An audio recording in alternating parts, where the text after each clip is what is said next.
A e dini se poeti më i madh i veriut shqiptar, atë Gjergj Fishta, nuk do të ishte ai që e njohim sot, pa një franceskan arbëresh. Emri i tij ishte Leonardo de Martino, lindi në fshatin Greqi të Italisë, vend ku arbëreshët ruanin gjuhën dhe traditat për shekuj me radhë.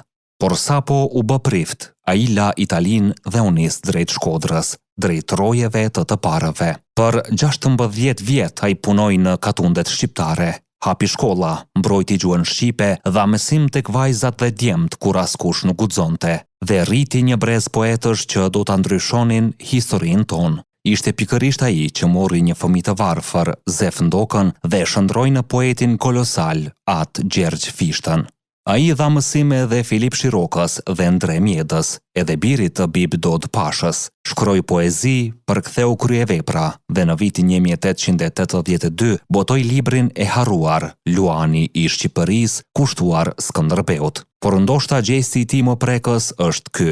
Në një ceremoni madhështore në Greqi, ai adhuroi fshatit portretin e Skënderbeut, një kopje e Ufizit duke e lënë amanet brezave të mos harrojnë rënjet e tyre. Leonardo de Martino vdiq në vitin 1923, por vepra e tij mbeti gjallë. Tek Fishta, tek Shiroka, tek Mjeda, tek çdo shqiptar që e do gjuhën e vet, sepse jo çdo hero mban shpatë, disa mbajnë një penë që ndezin një komb. Histori epike, aty ku e kaluara rilind.